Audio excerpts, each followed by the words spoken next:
এক বিশাল ইফতার পার্টির আয়োজন করেন দক্ষিণী সিনেমার সুপারস্টার থালাপতি বিজয়। শুধুমাত্র অভিনয় দক্ষতায় বিশেষভাবে জনপ্রিয় ছিল, তবে রাজনীতিতে প্রবেশ করে তার আক্রমণাত্মক মনোভাব তাকে আলোচনার কেন্দ্রে এনেছে।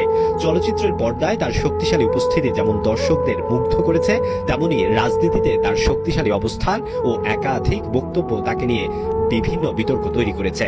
এবার তিনি রমজান মাসে একটি ইফতার পার্টিতে অংশ নিয়ে নতুন করে আলোচনায় উঠে এসেছেন।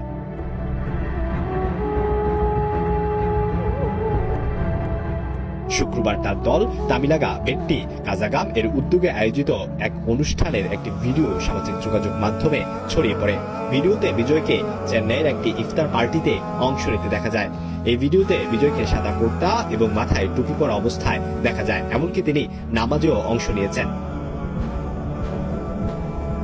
ভিডিওটি সংবাদ সংস্থা ANI তাদের অফিসিয়াল এক্স অ্যাকাউন্টে শেয়ার করেছেন। এতে দেখা যাচ্ছে বিজয় তার দল তামিলাগা বেট্টি কাজাগাম এর সঙ্গে এই ইফতার পার্টির আয়োজন করে এবং এই সময় তাকে রোজাদারদের সঙ্গে বসে প্রার্থনা করতেও দেখা গেছে।